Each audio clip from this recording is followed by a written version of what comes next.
So I was at Target today with the boys, as you do, and that's when I remembered that I had seen a TikTok that Woosung Board Games did for 60 Second City.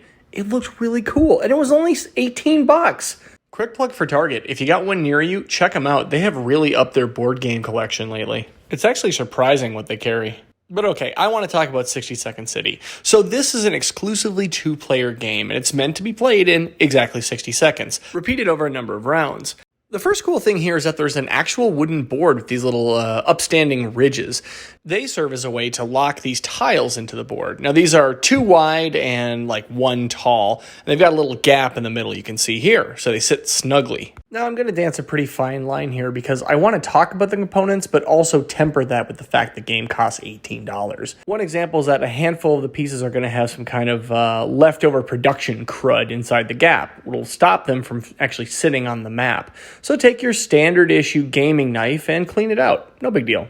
The other big negative here are the cards. Unfortunately, they are just floppy. They stick together. They're hard to shuffle. They've got like perforated portions on the edge. And also the color has seemed to stain from the backside on the light side of them. That said, some of these components are actually pretty nice. It's just an inconsistent product. So we start the game by putting out all the tokens that you need and putting the board between the 2 players.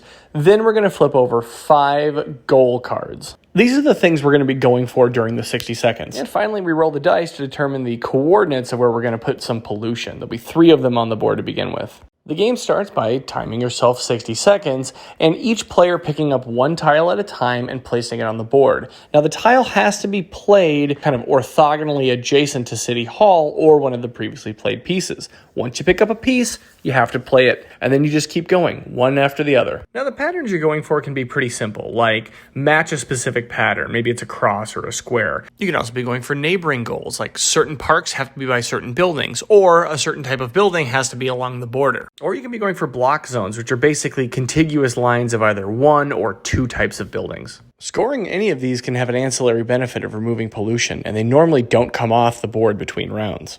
Goal cards we achieved are put into a scoring pile, and we draw new ones until there are 5. We don't remove any of the ones we didn't yet make. So we go round after round like this, right? Oh, sweetheart, this is not your grandma's city builder, okay? On the 5th and final round, we flip over all the remaining cards in the deck, and you go for them all at once. Final scoring in the game is just based on how many you weren't able to complete.